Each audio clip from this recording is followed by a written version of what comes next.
शुद्धात्मानकम् श्रीरुद्ररूपम् ध्यायेत् शुद्धस्फटिकसङ्काशम् त्रिनेत्रम् पञ्चवक्त्रकम्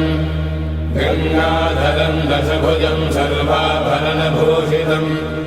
नीलग्रीवम् शशाङ्काङ्कम् नागयज्ञोपवेदिनम् व्याघ्रधर्मोत्तरीयम् च वरेण्यमभयप्रदम् कमण्डलवक्षसूत्राणाधारिणम् शूलपाणिनम् ज्वलन्तम् पिङ्गलजटाशिखामद्योतधारिणम् वृषस्कन्धसमारोढम् उमादेहार्थधारिणम् अमृतेनाप्लुतम् शान्तम् दिव्यभोगसमन्वितम् दिग्देवता समायुक्तम् सुरासुरनमस्कृतम् नित्यम् च शाश्वतम् शुद्धम् ध्रुवमक्षरमव्ययम् सर्वव्यापिनमीशानम् रुद्रम् वै विश्वरूपिणम् एवम् ध्यात्वा द्विजः सम्यक् ततो यजनमारभेत् अथातो रुद्रस्नानार्चनाभिषेकविधिम् व्याख्यास्यामः आदित एव दीर्थे स्नात्वा उदेत्य शुचिः रजतो ब्रह्मचारी शुक्रवासा देवाभिमुखस्थित्वा आत्मनि देवता स्थापयेत् प्रजनने ब्रह्मा तिष्ठतु पादयोर्विष्णुस्तिष्ठतु हस्तयोर्हरस्तिष्ठतु बाह्वोरिन्द्रस्तिष्ठतु जठरे अग्निस्तिष्ठतु हृदये शिवस्तिष्ठतु कण्ठे वसवस्तिष्ठन्तु वक्त्रे सरस्वती तिष्ठतु नासिकयोः वायुस्तिष्ठतु नयनयोश्चन्द्रादित्यो तिष्ठेताम् कर्णयोरश्विनौ तिष्ठेताम् ललाटे रुद्रास्तिष्ठन्तु मूर्ध्नादित्यास्तिष्ठन्तु शिरसि महादेवस्तिष्ठतु शिखायाम् वामदेवस्तिष्ठतु पृष्ठे पिनाकी तिष्ठतु पुरतः शूली तिष्ठतु पार्श्वजो शिवाशङ्करो तिष्ठेताम् सर्वतो वायुस्तिष्ठतु ततो बहिः सर्वतोऽग्निज्वालामाला परिवृतस्तिष्ठतु सर्वेष्वङ्गेषु सर्वा देवता यथा स्थानम् तिष्ठन्तु मागुम् रक्षन्तु ॐ अग्निर्मे वाचिः श्रितः वाहृदये हृदयम् मयि अहममृते अमृतम् ब्रह्मणि वायुर्मे प्राणे श्रितः प्राणो हृदये हृदयम् मयि अहममृते अमृतम् ब्रह्मणि सूर्यो मे चक्षुषि श्रितः चक्षुर्हृदये हृदयम् मयि अहममृते अमृतम् ब्रह्मणि चन्द्रमा मे मनसि श्रितः मनो हृदये हृदयम् मयि अहममृते अमृतम् ब्रह्मणि दिशो मे श्रोत्रे श्रिताः श्रोत्रगुम् हृदये हृदयम् मयि अहममृते अमृतम् ब्रह्मणि आपो मे रेतसि श्रिताः रेतो हृदये हृदयम् मयि अहममृते अमृतम् ब्रह्मणि पृथिवी मे शरीरे श्रिताः शरीरगुम् हृदये हृदयम् मयि अहममृते अमृतम् ब्रह्मणि ओषधिवनस्पतयो मे लोमसु श्रिताः लोमानि हृदये हृदयम् मयि अहममृते अमृतम् ब्रह्मणि इन्द्रो मे बले श्रितः बर्हगुम् हृदये हृदयम् मयि अहममृते अमृतम् ब्रह्मणि पर्जन्यो मे मूर्ध्नि श्रितः मूर्धा हृदये हृदयम् मयि अहममृते अमृतम् ब्रह्मणि ईशानो मे मन्यो श्रितः मन्युर्हृदये हृदयम् मयि अहममृते अमृतम् ब्रह्मणि आत्मा मनात्मनि श्रितः आत्मा हृदये हृदयम् मयि अहममृते अमृतम् ब्रह्मणि पुनर्महात्मा पुनरायुरागात् पुनः प्राणः पुनरागोतमागात् वैश्वानरो रश्मिभिर्वावृधानः अन्तस्तिष्ठत्वमृतस्य गोपाः अस्य श्रीरुद्राध्याय प्रश्नमहामन्त्रस्य अघोरऋषिः अनुष्टुप्छन्दः सङ्कर्षणमूर्तिस्वरूपो योऽसावादित्यः परमपुरुषस्य एष रुद्रो देवता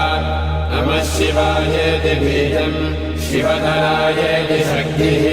महादेवायेति कीलकम् श्रीसाम्ब सदाशिवप्रसादसिद्ध्यर्थे जपे विनियोगः ॐ अग्निहोत्रात्मने अङ्गुष्ठाभ्याम् नमः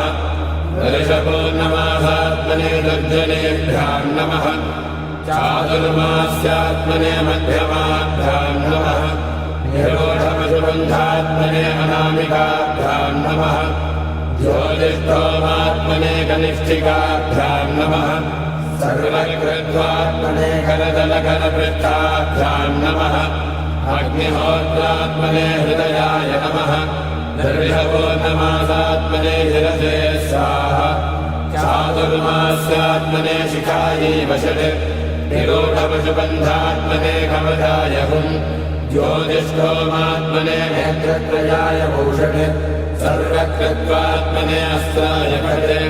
भोर्भुवस्सुवरो विशितिग्रन्थः ध्यानम्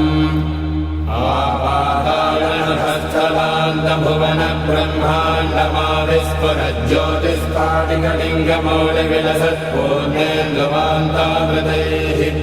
हस्तोकाप्लुतमेकमीशमनिशम् रुद्रानवाकाञ्जबन्धाये दुर्बलम् विप्रो विविन्द्येच्छिवम् पीठम् यस्य धरित्रे जलधरकलशम् लिङ्गमाकाशमूर्तिम् नक्षत्रम् पुष्पमाल्यम् गहनकुसुमम् चन्द्रमन्ध्यनेत्रम् कुक्षिः सप्तसमुद्रम् हिमगिरिशयनम् सप्तपादालपादम् वेदम् वक्त्रम् षडङ्गम् दशदिशिवसनम् दिव्यलिङ्गम् नमामि ब्रह्माण्डौ व्याप्तदेहाभसितहिमरुजा भासमाला भुजङ्गैः कण्ठे कालाकमन्दा कलितशशिकला दण्डकोदण्डहस्ताः रक्षा रुद्राक्षमालाः प्रकटितविभवाः शाम्भवा मूर्तिभेदा रुद्रा श्रीरुद्रसूक्तप्रकटितविभवाः प्रयच्छन्तु सौख्यम्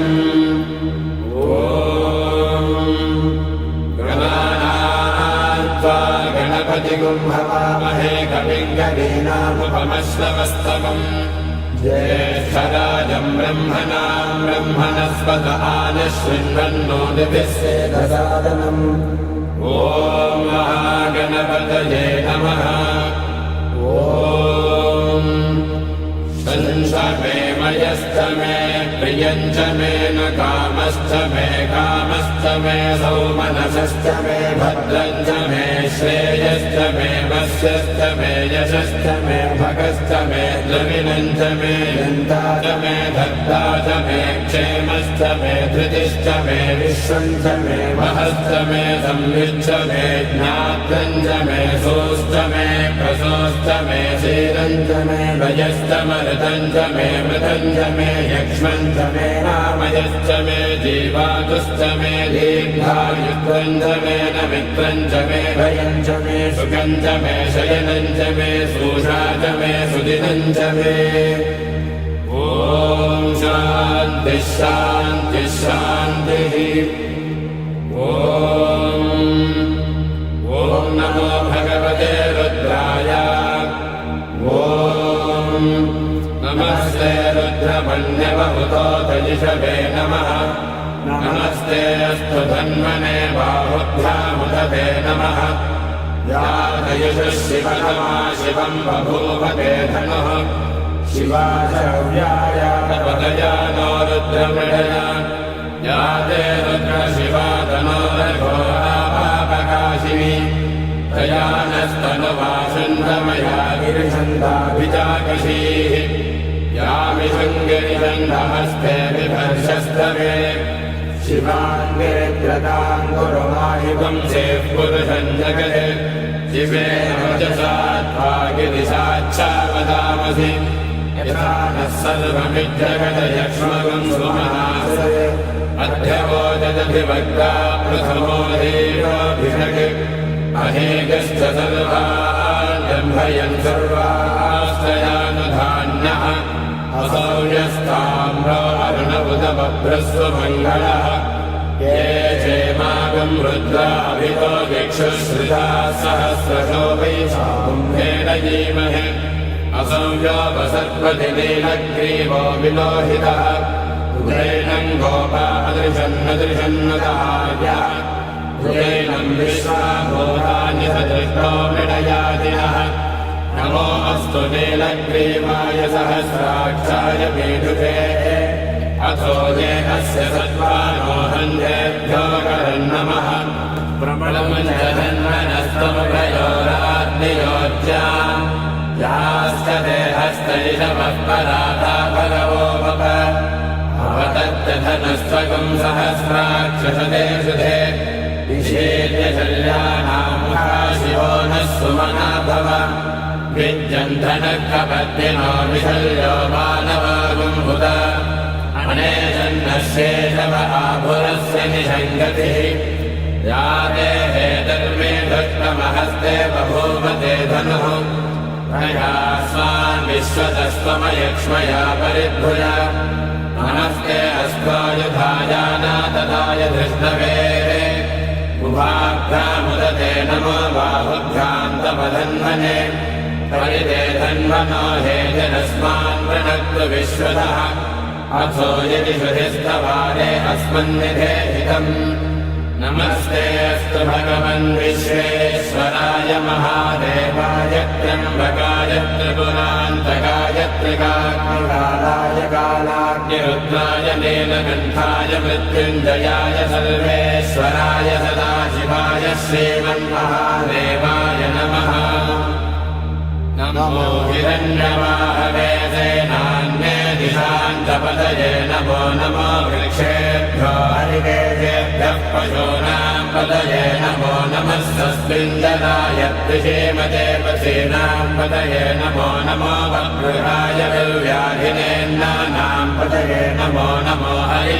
हरिकेशायोपवीतिने पुष्टानां पतये नमो नमो भवस्य हेत्ये जगतां पतये नमो नमो रुद्राय तथा विनेक्षेत्राणां पतये नमो नमः सूताय हञ्जाय वनानां पतये नमो नमो रोहिताय स्थपतये वृक्षाणां पतये नमो नमो मन्त्रिणे वाणिजाय कक्षाणां पतये नमो नमो भुवन्तये वारिवस्कृताय औषधीनां पतये नमो नमः पुष्टेभ्योजाय गन्धयते पद्येनां पतये नमो नमः कृत्स्नवेदाय धावते सत्त्वनां पतये नमः नमः सहमानाय निर्व्याधिनः व्याधिनीनां पतये नमो नमः खगुभाय निषङ्गिने स्थेनानां पतये नमो नमो निषङ्गिनैषधिमते तस्कराणां पतये नमो नमो वञ्चते परिवञ्चते स्थायूनां पतये नमो नमो निचेरवे परिचरायारण्यानां पतये नमो नमः श्रिताभ्यो जिघागुं सद्भ्यो मुष्णतां पतये नमो नमो सिरद्भ्यो नक्तञ्जलभ्यः प्रकृन्तानां पतये नमो नमः पुष्णेशिने गिरिजराय कुडुञ्जानां पतये नमो नमः युषमद्भ्यो तन्वारिभ्यस्तभो नमो नमः आतन्वानेभ्यः प्रतिदधानेभ्यस्तभो नमो नमः आयच्छद्भ्यो सुदभ्यस्तभो नमो नमोऽस्यद्भ्यो विद्युद्भ्यस्तभो नमो नमः आसीनेभ्यः शयानेभ्यस्तभो नमो नमः स्वभद्भ्यो जाग्रद्भ्यस्तभो नमो नमस्त्युच्छद्भ्यो धामद्भ्यस्तभो नमो नमः सभाभ्यः सभाबलिभ्यस्तभो नमो नमो अश्वेभ्योऽश्वपतिभ्यस्तभो नमः नमः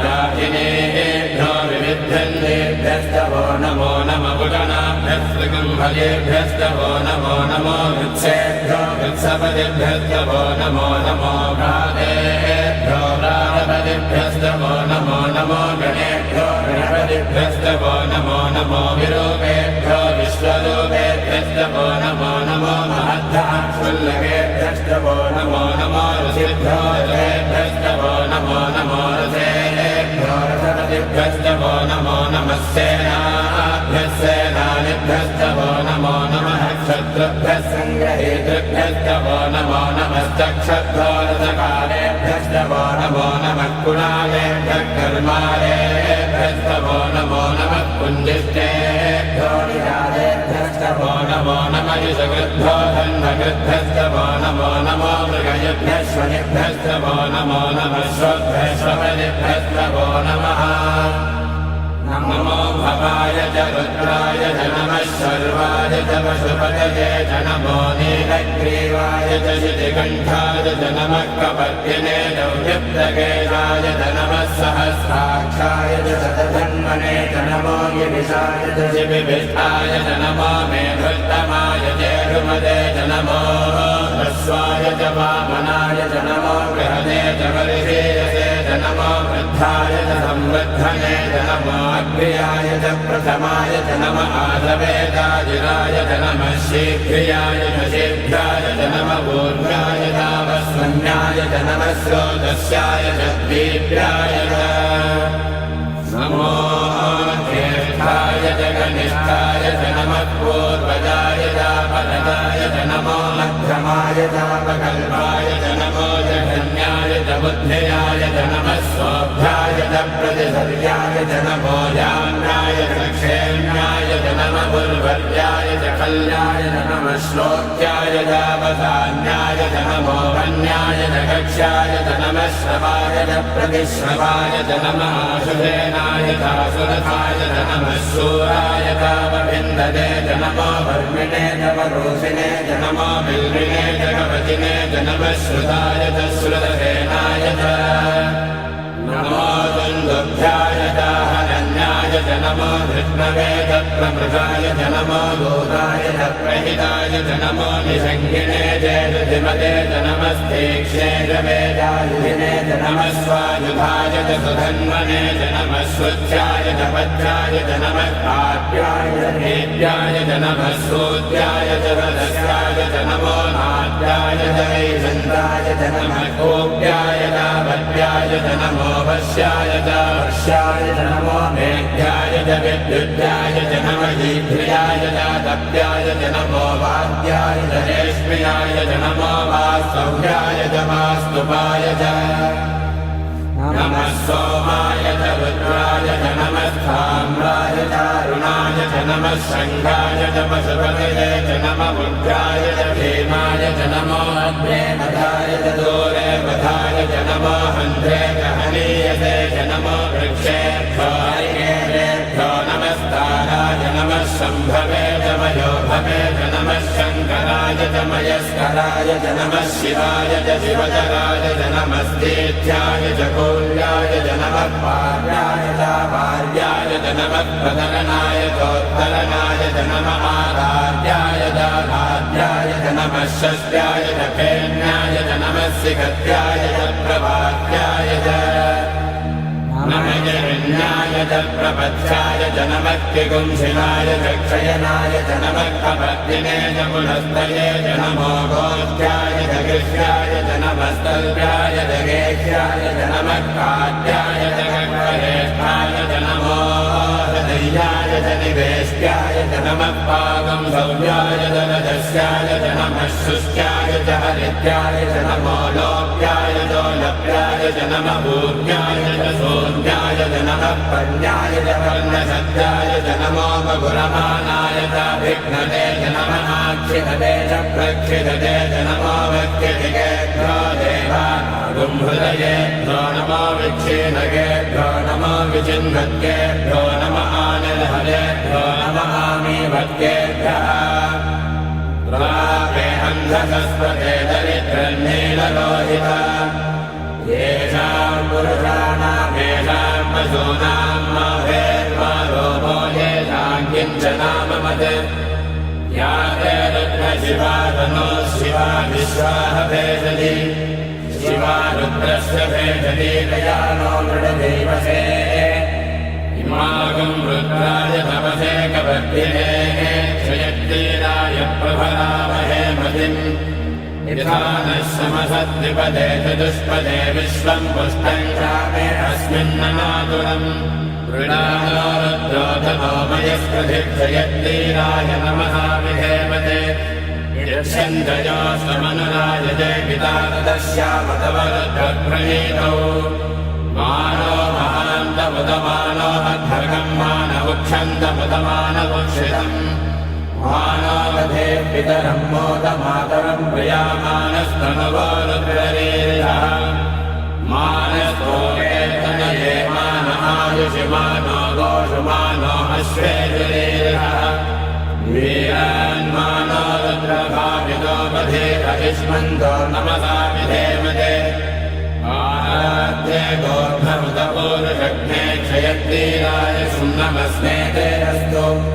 रक्षाजनो अधिजदेव प्रोह्यताजनः शर्म यच्छद्विवर्हा सुहिश्रुतम् गर्दसदैर्यमानम् मृगन्न भीममुपहत्नमुग्रम् मृडाचरित्रे रुद्रस्तवानो हन्यन्ते अस्मन्निवमन्तु सेनाः परिणो रुद्रस्य हेतर्वृणक्तपरिद्वेषस्य दुर्मतिरथायोः अवस्थिनामघवद्भस्तनश्रमेद्धस्तोकायतनयाय मृडय वीहृष्टमशिवतमशिवो नः सुमना भव परमे वृक्षायुधम् निधाय कृत्यम् वधान आचर पिनाकम् विप्रदातिः लीलितविलोहित नमस्ते अस्तु भगवः यास्ते सहस्रकुम्भेतयोन्यमस्मन्निवपन्तु ताः सहस्रादिसहस्रधा बाहुवोस्तवहेतयः तासामीशानो भगवत्पराचीनामुखाकृति सहस्राणि सहस्रशो ये रुद्रादिभूम्याः येषाकम् सहस्रयोजने वदन्वानि तन्मसि अस्मिन् महज्जर्नवेन्ददिक्षे भवाधि नीलग्रीवाशिनिगन्धाः सर्वादः क्षमाचराः नीलग्रीवाशिनिगन्धादिवगुम् रुद्रा उपश्रिताः ये वृक्षेषु तस्मिञ्जना नीलग्रीवाविरोहिताः ये भूतानामधिपतयो दिशिखासक्तपद्मिनः ये अन्येषु विविध्यन्ति पात्रेषु पिबतो जनान् ये पथाम् प्रतिरक्षय ऐलवृथायौषधः ये तीर्थानि प्रचरन्ति श्रुताबन्धानि सङ्गिनः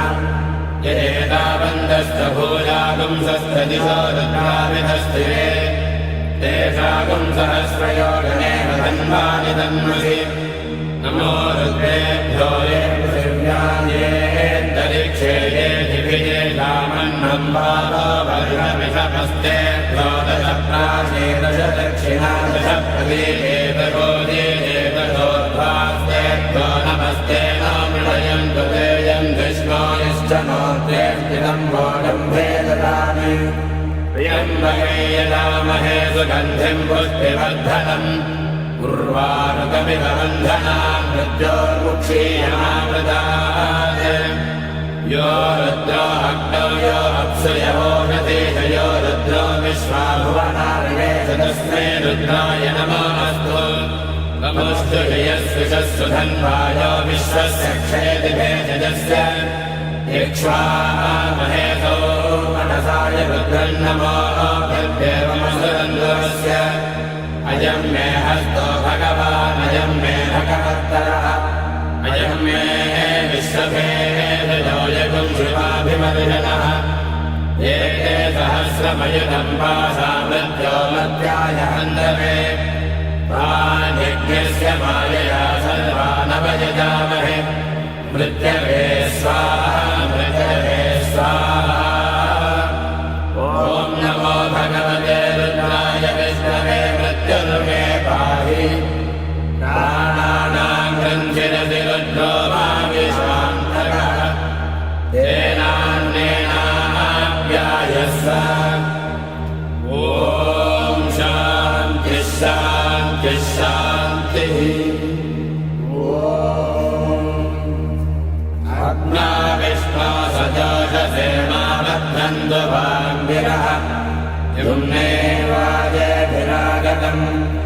वाजश्च मे प्रथमश्च मे प्रयतिश्च मे प्रथितिश्च मे धेतिश्च मे क्रतुश्च मे स्वरश्च मे श्लोकश्च मे श्रावश्च मे श्रुतिश्च मे ज्योतिश्च मे सुतश्च मे प्राणश्च मे पाणश्च मे ध्यानश्च मे सुश्च मे चित्तञ्च महाधीनञ्च मे वाक्च मे मनश्च मे चक्षुश्च मे श्रोत्रञ्च मे दक्षश्च मे बलञ्च महोदश्च मे सहश्च महायुश्च मे जलाच महात्मा च मे धनुश्च मे जन्म च मे वर्म च मे गानि च मे स्थानि च मे परोगंसि च मे शरीरानि च मे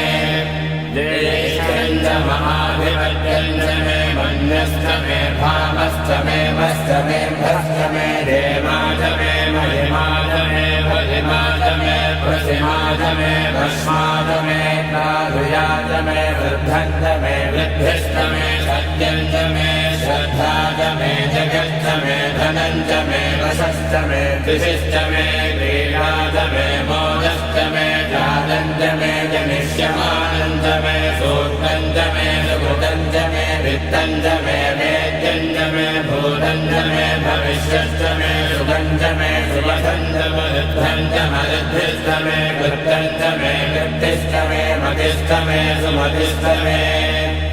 स्वञ्च मे मयश्च मे प्रियञ्च मे कामश्च मे कामश्च मे सौमनसश्च मे भद्रं च मे श्रेयश्च मे वस्यश्च मे यशश्च मे भगश्च मे प्रवीणं च मे यन्ता च मे भक्ता च मे क्षेमश्च मे धृतिश्च मे विश्वं च मे महश्च मे संविच्च मे ज्ञातं च मे सोश्च मे प्रसोश्च मे क्षीरं च मे लयश्च मरुतं च मे मृतं च मे यक्ष्मं च मे नामयश्च मे जीवातश्च मे दीर्घायुत्वं च मे नमित्रं च मे भयं च मे सुखं च मे शयनं च मे सोषा च मे सुजनं च मे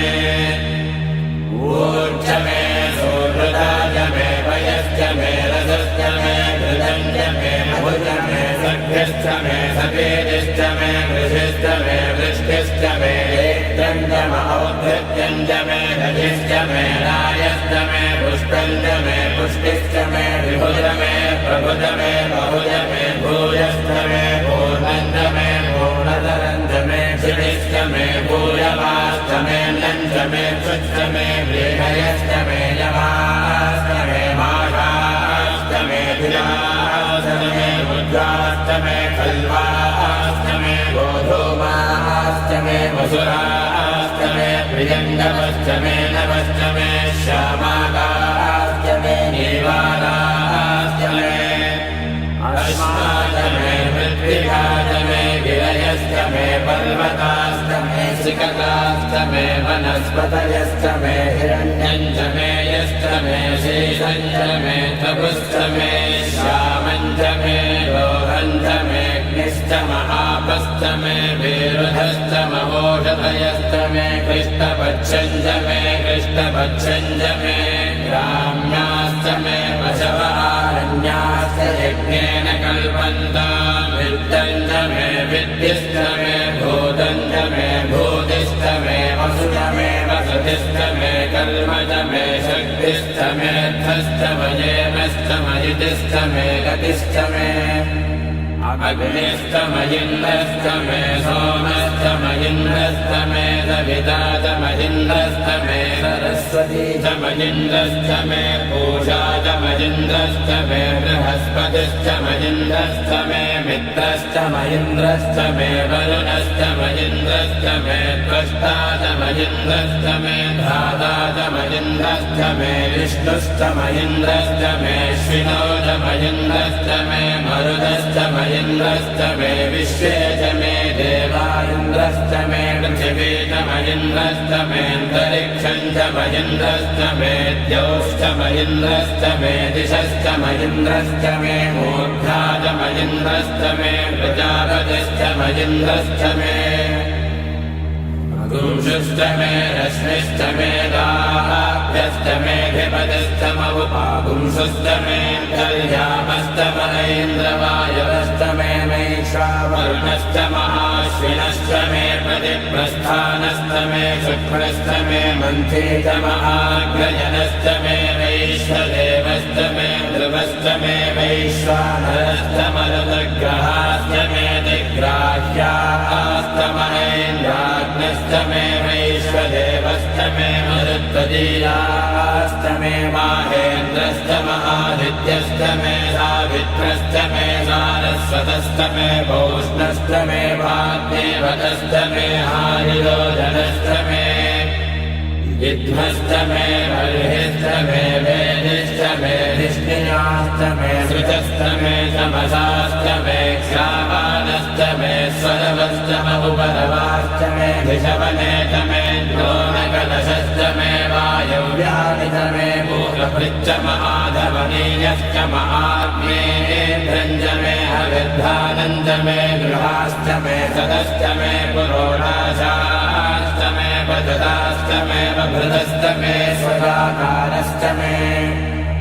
अग्निश्च मे धर्मश्च मे कश्च मे सूर्यश्च मे प्राणश्च मे श्वमेधश्च मे पृथिवी च मे दितिश्च मे द्यौश्च मे शक्वरे अङ्गुलज्योतिषश्च मे यज्ञेन कल्पन्तां रक्ष मे शाम च मे स्तोमश्च मे यजुश्च मे दीक्षा च मे तपश्च मरुतश्च मे व्रतं च मे होरात्रयो दृष्ट्या बृहद्रतन्तरे च मे यज्ञेन कल्पेता गर्भाश्च मे वत्साश्च मे द्रविश्च मे द्रवीच मे दिव्यवाच्च मे दिव्यौहे च मे पञ्चाविश्च मे पञ्चावीच मे त्रिवत्सश्च मे त्रिवत्साच मे तुर्यवाच्च मे तुर्यौहे च मे पष्ठवाच्च मे पष्ठौहे च ममुक्षा च मे वशा च मरुणभश्च मे देहश्च मे धन्वाञ्च मे धेनुश्च महायुर्यज्ञेन कल्पतां प्राणो यज्ञेन कल्पताम् अपानो यज्ञेन कल्पतां व्यानो यज्ञेन कल्पतां चक्षुर्यज्ञेन कल्पतां श्रोत्रयज्ञेन कल्पतां मनो यज्ञेन कल्पतां वाग्यज्ञेन कल्पताम् आत्मा यज्ञेन कल्पतां यज्ञो यज्ञेन कल्पताम् एकादश मे तिस्रश्च मे पञ्चश मे सप्तश मे नवश एकादश च मे त्रयोदश च मे पञ्चदश च मे सप्तदश च मे नवदश च एकविंशतिश्च मे त्रयोविंशतिश्च मे पञ्चविंशतिश्च मे सप्तविंशतिश्च मे नवविंशतिश्च एकत्रिंशश्च मे त्रयस्त्रिंशश्च मे चतस्रश्च मे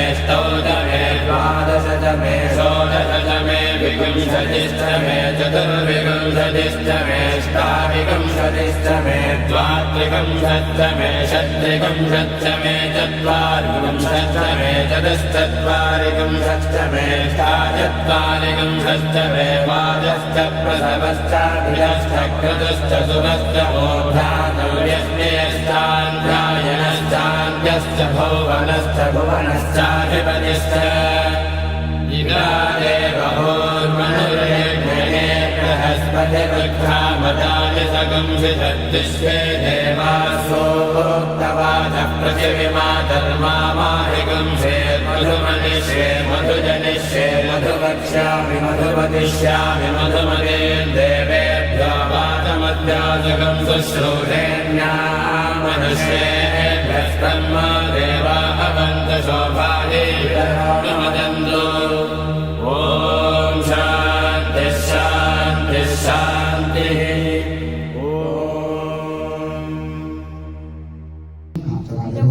नाश्यमानं दुःखरत्नां समर्पयामि अथार्तिक्यं चलिए आरती की थाली लीजिए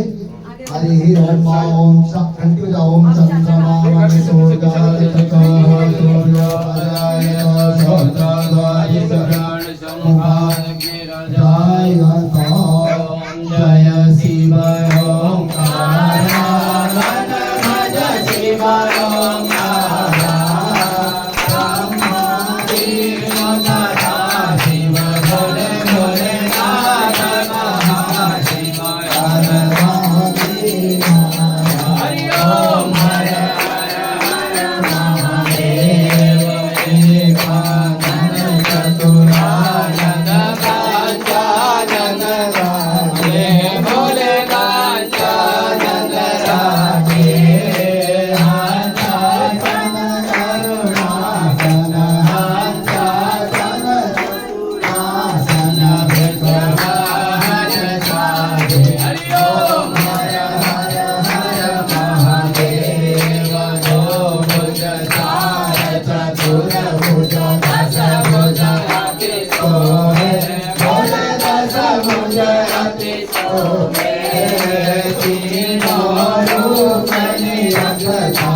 गाय नर गावे बोले प्रेम सहित गावे बोले भाव सहित गावे गात शिवानंद स्वामी जगत हरि हर स्वामी चित फल गावे ओम हर हर महादेव ओम हर शिव ओंकारा हर भज शिव ओंकारा शिव तुझे भगवाना शिव रहते मतवाला शिव पूरी जटावाला शिव कोई पुत्र वाला शिव तीन नेत्र वाला प्राण वाला जगन वाला जटा गंग विराजत मता गंग विराजत आसन कर नाथा हर हर हर महादेव ओम हर हर हर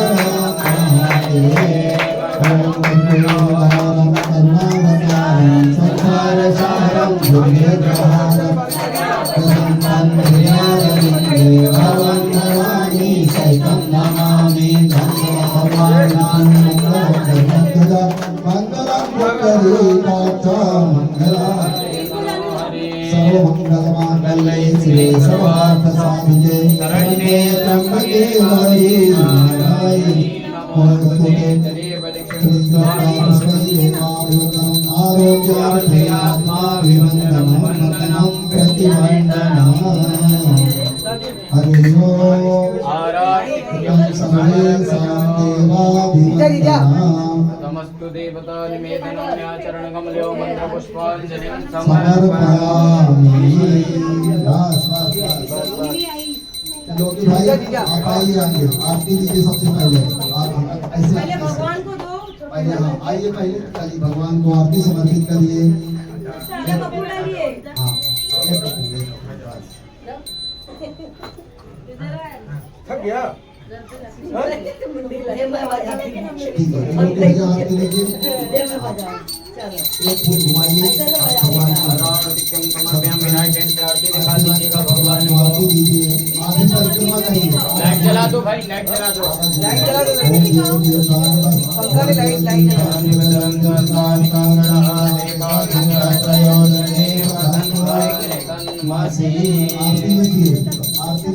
सभी लोग हाथ जोड़ लीजिएगा आरती ले लीजिए सब लोग स्वमेव आरती ग्रहणम अधमंत्र पुष्पांजलि सब लोग आरती ले लीजिए आरती लीजिए आरती लीजिए आरती स्वमेव आरती ग्रहणम अधमंत्र पुष्पांजलि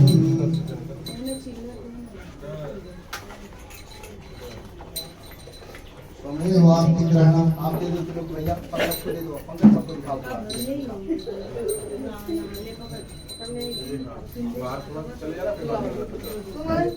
चलिए मंत्र पुष्पांजलि हाथ में इनका हाथ चलिए सब लोग आगे हाथ कर लीजिएगा ओम पवित्र सर्वावतांगतो दिवायास्मरे पुंडरीकाक्षं सवायाभ्यन्तरासुते हाथ में लीजिए हरि ओम